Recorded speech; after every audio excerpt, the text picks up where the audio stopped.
सदगुरु कबीर, सदगुरु रविदास,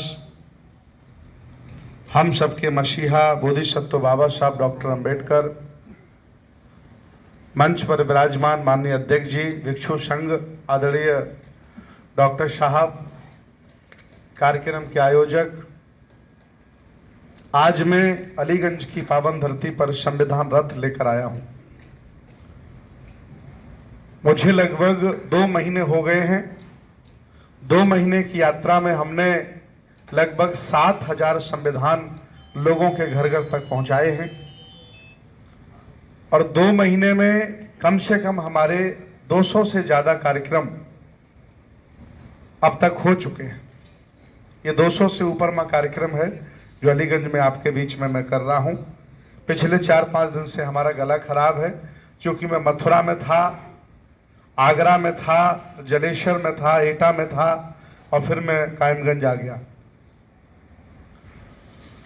लोग हमसे पूछते हैं कि बंते जी आप बौद्ध भिक्षु हैं, आपको धर्म का प्रचार करना चाहिए, आप ये संविधान रथ लेकर के क्यों चल रहे हैं? तो मैं उन्हें जवाब देता हूं कि मैं बहुजन समाज में पैदा हुआ, चातुर्य बल व्यवस्था के अनुसार मैं शूद्र अछूत होता हूं और अगर भारत में संविधान नहीं रहेगा, मनुस्मृति के आधार पर संविधान लागू हो जाएगा, तो ये पीले वस्त्र पहनने पर भी रोक लगा सकते हैं, ऐसा मुझे अंदेशा है।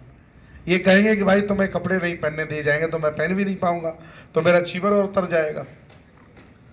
मैं तमाम राजनेता जो राजनीति कर रहे हैं, मैं उनसे भी कहता हूं कि संविधान नहीं रहेगा तो पार्टी का रजिस्ट्रेशन खत्म हो जाएगा, संविधान नहीं रहेगा तो कुछ भी बचने वाला नहीं है। चारों तरफ से सामंती व्यवस्था को जिंदा रखने वाले लोग संविधान के पीछे पड़े हैं और उनका टारगेट है 2025 में आरएसएस को 100 साल पूरे हो रहे हैं और वो 100 साल पूरे होने के उपलक्ष्य में डॉक्टर अंबेडकर द्वारा कृत संविधान खत्म वो करेंगे और मनुस्मृति आधारित संविधान लागू करेंगे, ऐसा उनका प्लान है। अब उस प्लान को रोकने के लिए एससी, एसटी, ओबीसी माइनॉरिटी के पास या अन्य एससी ओबीसी के पार्टियों के पास क्या प्लान है? भाई उन्होंने तो टाइम बम चला दिया अपना, अब उसे रोकने के लिए आपके पास कौन सा बॉम्ब है, ये चिंता का विषय है। मैं पिछले 5 साल पहले हमने प्रधानमंत्री राष्ट्रपति को पत्र लिखा, स्वेच्छा से मृत्यु का हमने पत्र लिखा था, हमने और नंद किशोर बघेल जी जो मुख्यमंत्री के पिताजी हैं, कि मुझे इच्छा मृत्यु की परमिशन दी जाए। मैं देश भारत में रहना नहीं चाहता हूं। मैंने बहुत देशों की यात्रा की है जहां न जातिवाद है, न छुआछूत है, न नफरत है, न इतने षड्यंत्र करने वाले लोग हैं, न इतने झूठे लोग हैं। यहाँ तो अपना ही आदमी अपनों से झूठ बोलता है।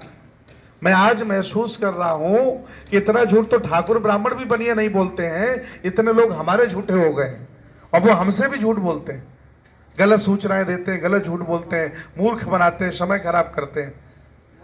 हम लोग मंच पर आ जाते हैं, उनको बहुत गालियां देते हैं। छोटी एक कम संख्या के लोग आरएसएस चलाकर देश पर कब्जा कर लिए और यहाँ इतने लोग हैं कुछ कर ही नहीं पा रहे हैं। आज दिन तक ऐसी कोई पार्टी नहीं एससी ओबीसी वाले बना पाए कि 135 सांसद जिता लेती।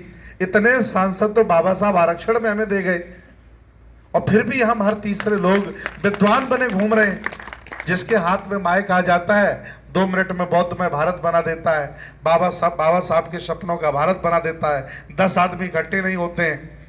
विश्वास हम खो बैठे हैं लोगों में अपनी आदतों की बदौलत। तो हमें उन लोगों को सुधारने की जरूरत नहीं है जिन्होंने कब्जा करके रखा है, हमें खुद अपने आप को सुधारने की जरूरत है कि हम इतनी बड़ी संख्या के बावजूद भी हर युद्ध में हार रहे हैं। पिछले कई वर्षों से ऐसा कोई युद्ध नहीं जिसमें आप जीते हो, लगातार आप हार रहे हैं और फिर भी विद्वान आप बने। मैं आज एक बहुत महत्वपूर्ण बात कहना चाहता हूं। बाबा साहब ने पूना के भाषण में कहा था कि मैं हजारों साल तक जिंदा नहीं रहूंगा क्योंकि मैं हाड़ मांस का बना हुआ हूं, स्टील और लोहे का नहीं हूं। लेकिन अगर आपने इस संविधान को 100 साल भी बचा लिया तो तुम्हें इस देश का हुक्मरान बनने से कोई रोक नहीं सकता है। आज 75 साल ही हुए हैं संविधान को। आज दिन तक जब से ये संविधान बना और अब तक जितने भी प्रधानमंत्री बने सब संविधान को खोखला करने वाले बने। सबने अपने मनमुनाफिक संशोधन कर डाले। आज सिर्फ संविधान का नाम बचा है, बाकी पूरा संविधान खोखला कर दिया है। संविधान के बलबूते आप चपरासी से